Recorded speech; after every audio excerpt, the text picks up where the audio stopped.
Bonjour et bienvenue sur la chaîne. Aujourd'hui il fait pas ultra chaud, mais je suis quand même venu parce que je voulais tester 2-3 petits couteaux que j'ai trouvé il n'y a pas très longtemps. Donc on est toujours dans l'esprit suédois. On va voir ça tout de suite. Je vais un peu montrer sur Facebook des couteaux de la marque Banco. Le premier, alors ça c'est le 1446. Je vous le montre rapidement. Évidemment ça ressemble à bloc à des Mora. Celui-ci, le modèle 2444, en association avec Mora, c'est le clipper de chez Mora. Et un autre un petit peu plus gros, il faut que je retrouve celui-ci, le 2449. Alors ça c'est un bébé qui est un peu plus costaud avec une grosse émouture qui ressemble évidemment beaucoup au Bob. Un petit peu plus petit quand même. Bon, on va aller tester ça. On va aller tester les trois en même temps pour voir ce que ça donne. Évidemment celui-là un peu plus lourd. Normalement en début de vidéo je vais vous mettre les photos avec exactement les poids et les tailles de tous ces petits couteaux. Allez c'est parti, on va tester. On y va.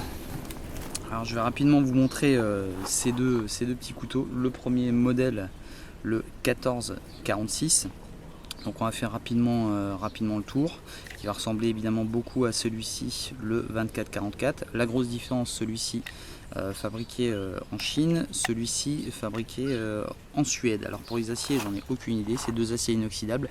Je suppose du 12C27 pour celui qui est de Suède, celui-ci j'en ai pas la moindre idée. Alors première chose, c'est qu'on peut voir ici le petit trou pour évacuer l'eau. Ici de ce côté, les petits clips avec un petit retour pour pas les perdre. Alors c'est quelque chose d'ultra léger, hein. Ça fait 105 grammes et le couteau sol 75. Ici on est à 112 grammes avec 77 grammes au niveau du couteau, donc des couteaux qui sont extrêmement légers. Évidemment orange, donc très pratique à retrouver en milieu naturel. Et on va avoir aussi la possibilité de le porter autour du cou, puisque voilà, là 100 grammes on va vraiment pas les sentir. Moi j'ai une petite préférence pour celui-ci, juste pour une petite astuce, c'est ici hop, on le sort assez rapidement et on va pouvoir le mettre droitier comme gaucher sans souci, surtout qu'il y a même le petit ergot ici qui va me permettre de le ressortir encore une fois. Ici quasiment pareil, on va pouvoir le mettre dans l'autre sens. Donc voilà, donc je ne vais pas m'étendre longuement dessus parce que celui-là est fait sous licence Mora et c'est le clipper de chez Mora. Donc je donne vaguement la longueur, il fait un peu plus de 20 cm. On est ici sur une lame qui va faire 10 cm au niveau de la longueur. On est sur 2 cm de haut et on est surtout sur 2 mm d'épaisseur, donc une épaisseur assez faible. Au niveau de la finition, ici on est toujours sur une finition qui est bien dégueulasse comme d'habitude chez Mora. Alors je sais pas si ça va faire le point, voilà.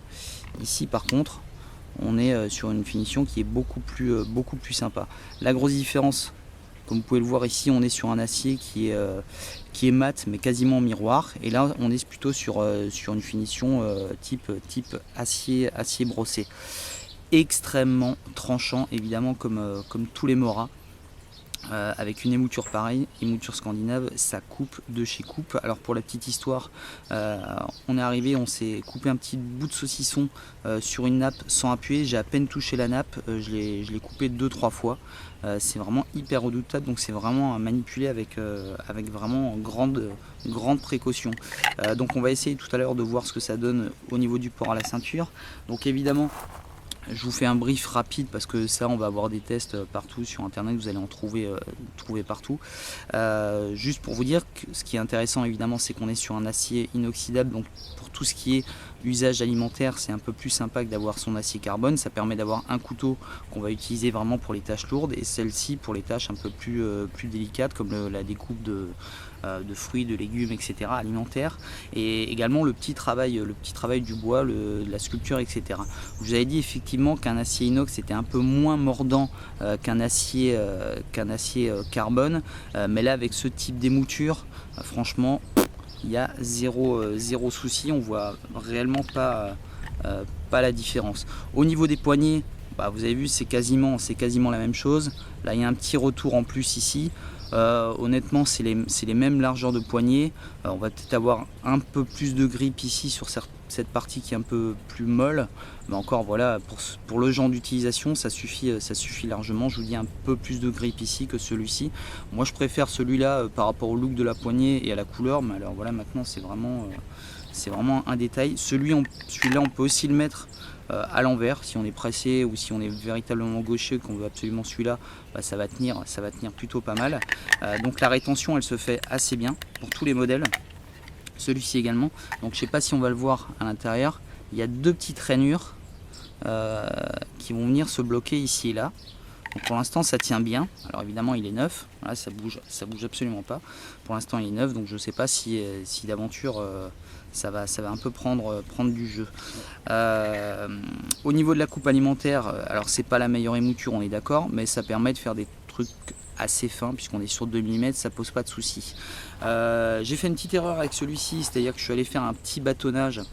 Alors évidemment, ce genre de couteau très léger, on va pas être bon du tout sur les coupes à la volée, etc. Le bâtonnage, on va franchement, moi je dirais qu'on va éviter, parce qu'avec ce type d'acier, juste petite précision aussi, celui-ci est un peu plus, c'est pas les mêmes aciers, hein, c'est pour ça que je vous dis ça, celui-ci est un peu plus souple que celui-là. Voilà, c'est juste un détail, mais c'est pour vous dire qu'à mon avis c'est pas les mêmes aciers. Alors si quelqu'un sait ou a une idée, alors je suis pas allé voir sur leur site, hein, peut-être que c'est indiqué. Ce que je voulais vous dire, c'était que sur celui-ci j'avais fait une petite erreur, j'avais fait un bâtonnage sur une partie en béton, et à la fin bah, j'ai touché le béton, donc j'ai pris quelques petites chips. On va pas les voir ici parce que je les ai corrigées, et je les ai corrigées en moins de 5 minutes avec la pierre Spyderco. Alors ça c'est vraiment juste extra, c'est-à-dire que même si j'avais été sur le terrain avec la pierre, j'aurais pu m'en sortir, et j'ai retrouvé un tranchant rasoir en 5 minutes. Je suis passé sur le côté gros et ensuite sur le côté fin, et voilà, ça s'aiguise super facilement. On passe tout de suite au deuxième modèle, alors un peu plus gros, 192 euros, non 192 grammes, et un couteau à 153 grammes. Donc on commence à avoir un peu d'inertie. On est sur une poignée type outillage, donc plastique dur, ici du caoutchouc, ici une partie beaucoup plus fine avec ici une petite garde, et une énorme émouture, donc acier carbone. Donc ça c'est le modèle 2449, donc une émouture sabre qui ressemble beaucoup au Tops Bob. Donc il est un peu moins gros, il est un peu moins lourd, mais en tout cas c'est un outil qui m'a vraiment beaucoup plu, et l'utilisation elle est top. Franchement elle est super top. Au début j'avais un peu peur ici au niveau de la poignée, en me disant que là ici cette partie qui était beaucoup plus fine, finalement ça me paraissait petit, et au final on l'a super bien en main, parce qu'à l'arrière ici on arrive vraiment à bien s'accrocher, ça glisse absolument pas, on arrive à prendre des prises arrière ici, ça glisse pas non plus, les prises inversées ici pour frapper, bah là la garde elle est super efficace, donc on arrive vraiment à se faire plaisir. Et évidemment ici vous avez vu, on est sur une épaisseur de quasiment 4 mm, c'est ça, 4 mm, donc on est tranquille, on est 10 cm de lame, donc c'est pas énorme. C'est vraiment pas énorme, ça permet quand même de faire beaucoup de choses. J'ai vraiment bourriné avec, franchement j'ai passé l'après-midi à couper un tas de trucs, à faire le bourrin, ça n'a pas bougé. Chose aussi assez importante, c'est que j'avais absolument pas de vibration dans le manche, ça c'est vraiment pas mal. Donc je vous dis, pour quelqu'un qui a envie d'avoir, qui veut pas mettre énormément d'argent, qui veut un couteau efficace, et ben ça franchement c'est ultra top.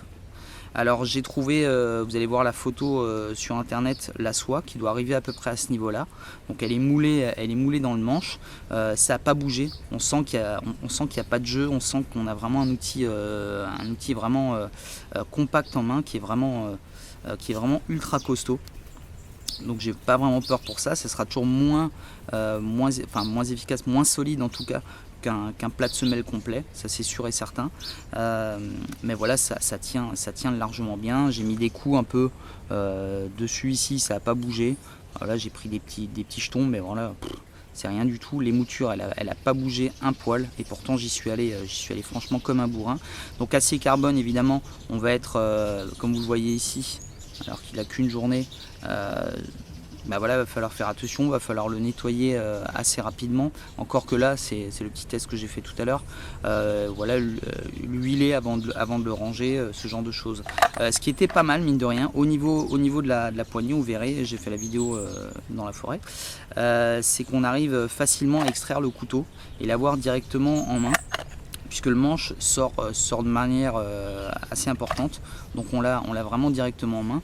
Les prises, même les prises inversées, vraiment il est super. Vraiment je le dis peut-être souvent, je sais pas, mais celui-là vraiment il m'a vraiment étonné. Là on est sur un produit qui est en dessous de 20 €.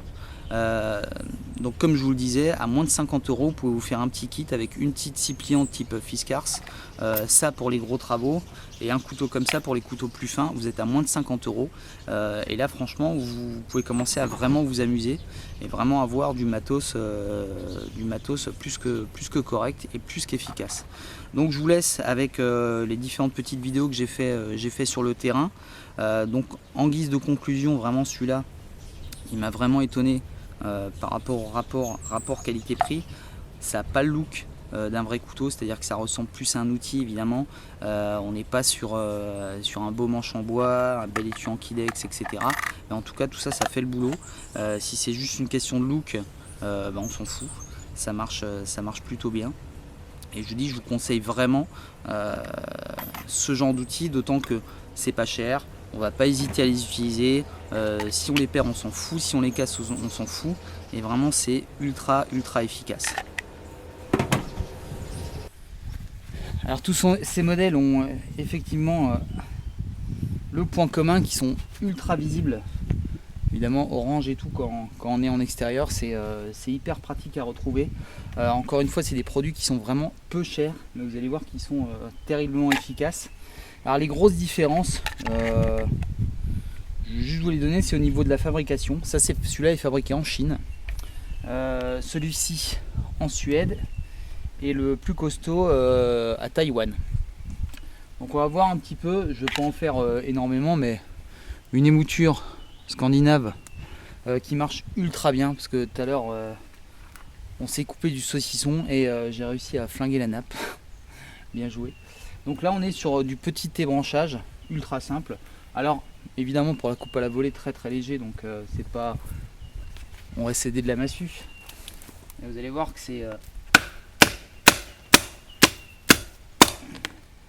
bien costaud. Alors ça n'a pas marché parce que j'ai tapé 4 fois à côté. On va le refaire. Voilà. Donc quelque chose qui marche forcément assez bien. On teste le modèle clipper. Alors je sais plus si je serai dans ce champ. Un morceau un peu plus gros. Alors là on est sur quelque chose d'un peu plus fin. Donc ça fonctionne tout aussi parfaitement. Mais cette émouture de toute façon, hein, c'est un truc de malade. À savoir que là c'est les deux petits que je vous présente, c'est des aciers inox. Mais vous voyez que ça pénètre franchement ultra bien dans le bois. Voilà, c'est mouture scandinave, hein, c'est exactement comme les Mora. On va essayer avec le plus petit aussi. Là, vous voyez. On sent qu'on rentre immédiatement dans la matière. Voilà, il n'y a pas de souci. C'est vraiment excellentissime. Prise de main inversée, pareil, hein, on est ultra bien. Je ferai des coupes un peu plus détaillées en fait à la case. Là c'est pour voir ce qu'on est censé pouvoir faire avec en forêt. On va voir le troisième. Alors c'est vraiment bien parce qu'on peut les jeter par terre, on les retrouve immédiatement. Le troisième qui est beaucoup plus gros, un petit peu plus lourd. J'ai pas le poids ici, mais on va voir. Donc on va tester une coupe à la volée un peu plus. Donc c'est une section un peu plus grosse. Allez.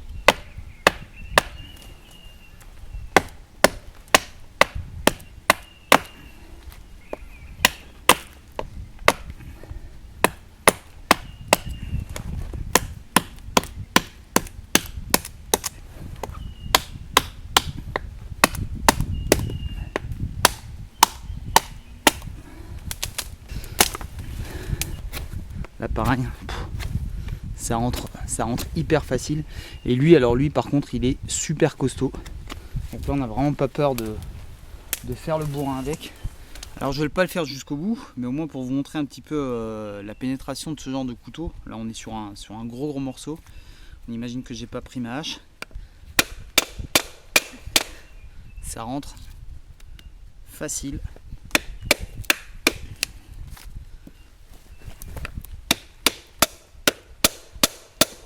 Alors encore une fois, ce qui va me limiter, ça va être évidemment la taille de la lame. Et sinon on sent qu'on a vraiment un outil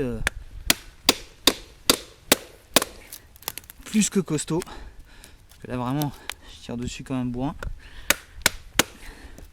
Et vous voyez que ça pénètre, avec une émouture pareille, vous imaginez bien que ça pénètre ultra bien dans le bois. La prise en main est assez bonne, en plus avec des gants. Ça ressemble un peu à un marteau, on va dire un manche de marteau. Hein. Mais là, vous voyez, on l'a vraiment bien en main. Ça ripe pas. Vu que le manche est un peu plus gros à l'arrière, c'est vraiment pratique pour ça. Même sur des coupes un petit peu forcées comme ça.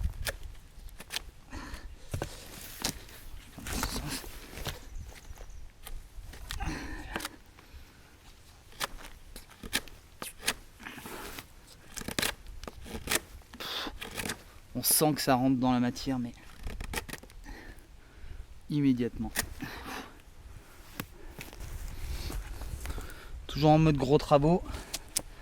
Là, regardez l'écorce.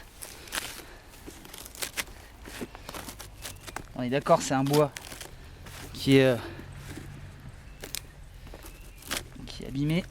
Mais regardez un peu la facilité avec laquelle je creuse. On a une partie un peu plus dure. Regardez.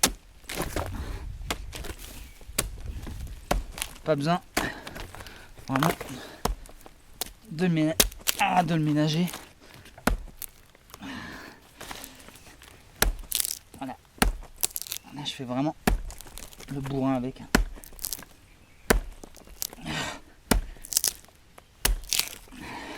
Ici, ça marche vraiment bien.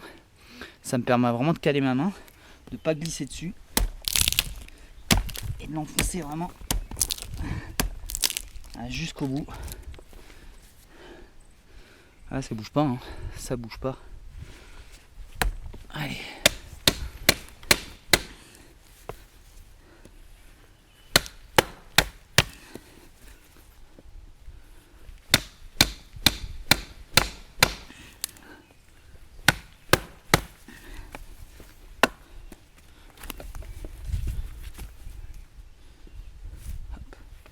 C'est cadré en même temps.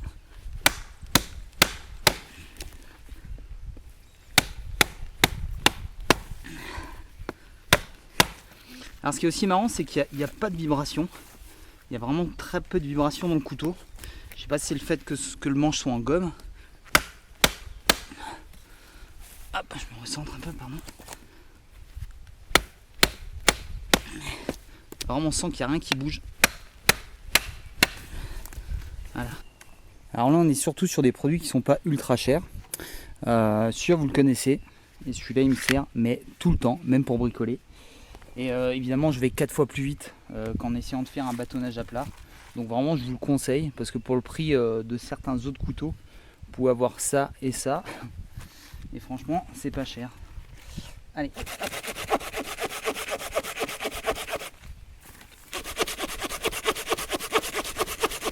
Et un petit bâtonnage avec le gros baco. Les autres, très honnêtement, je pense qu'ils sont pas vraiment faits pour. Celui-là, on est vraiment tranquille. Voilà, vous avez vu. Allez, c'est parti. Là, c'est vraiment... J'ai pris l'extrême. Plus gros, je peux pas, donc ça va à peine dépasser. Donc je vais quand même essayer. Là, on va tout de suite savoir si ça tient.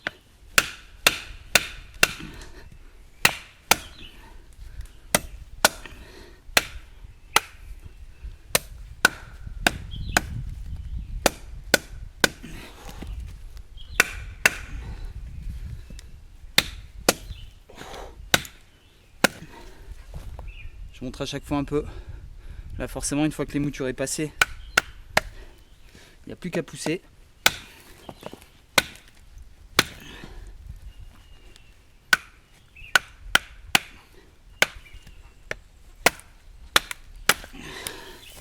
Et voilà.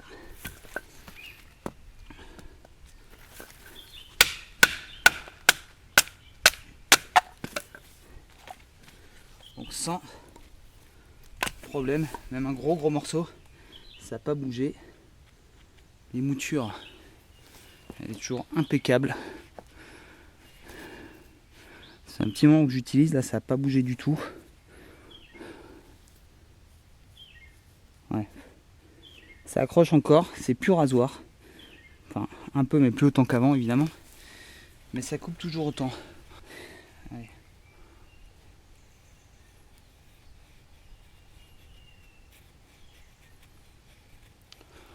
On peut faire comme vous voyez des choses très fines. Si on le souhaite, il suffit d'entrer un peu plus dans la matière. On peut faire des choses un peu plus fines mais un peu plus larges.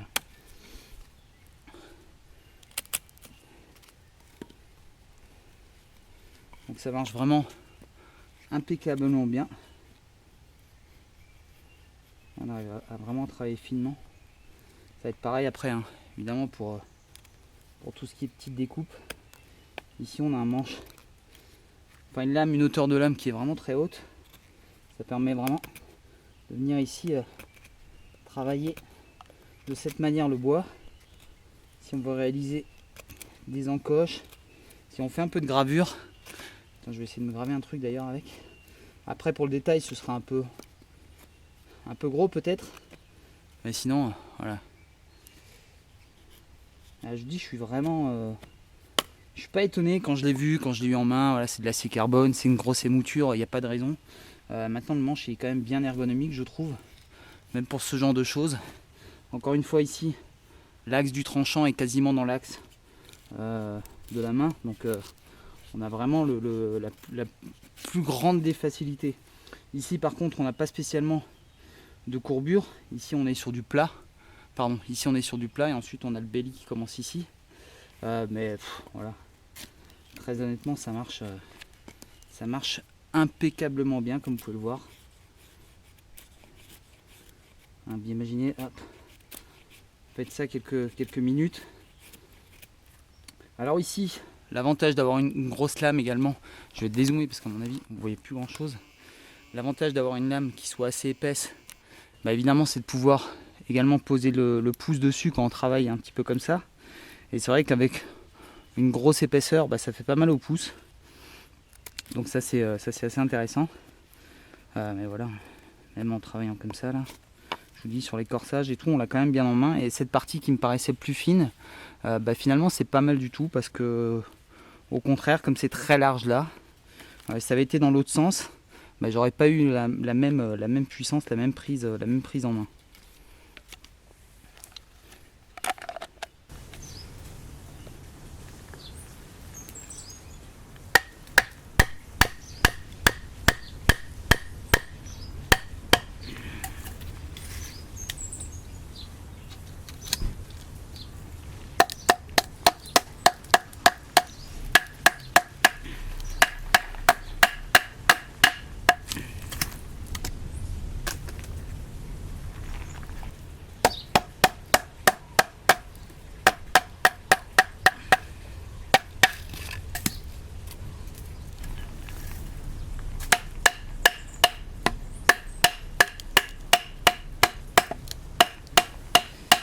Et je vous parle rapidement de l'étui. Un petit peu dommage qu'il soit noir pour moi, puisque voilà, si je le pose au sol, par contre là c'est chaud pour le retrouver.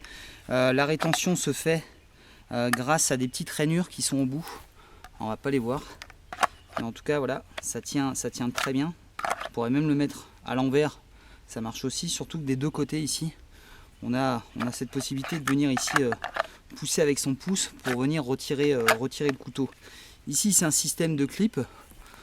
Là, simplement avec un petit retour.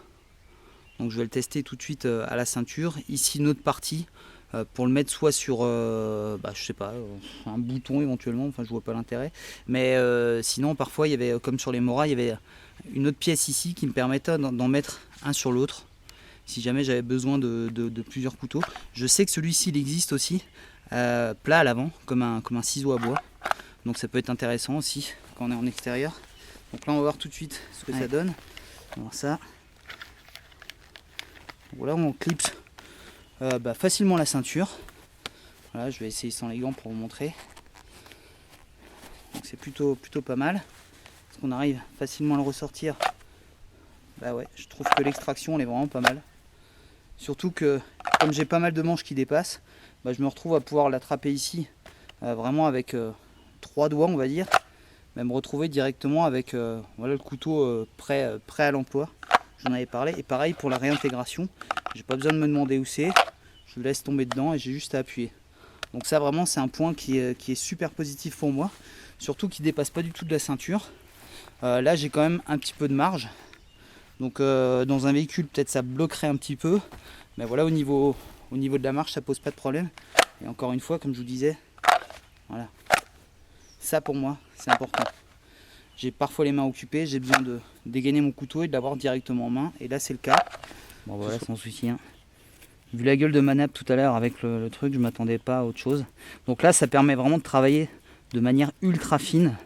Donc c'est vrai que si on veut un complément de celui-ci, avoir un couteau un peu vraiment costaud avec lequel on va pouvoir faire vraiment le bourrin et quelque chose d'un peu plus fin ici pour ce genre de travail ou la petite gravure, ça peut être vraiment un ensemble qui peut être sympa. Je vous dis ça avec une petite hache. Je vous fais l'ardoise, ça doit faire je peux pas vous dire combien on le trouve sur le net, peut-être une 20-25 euros, je sais pas. Allez, la scie elle doit être à 15 euros. Et puis ceux-là ils sont à moins de 10 euros. Franchement avec ça vous pouvez commencer à vraiment vous amuser dans les bois et être franchement efficace. C'est ça aussi qui est intéressant. On peut avoir des couteaux qui sont plus chers et qui sont largement moins efficaces que ça, hein, je vous assure. Hein. Bon celui-ci, oh attendez. Voilà. On y arrive beaucoup mieux ici. Voilà. Pareil, hein, même configuration, c'est exactement ce que je vous disais avec les moras.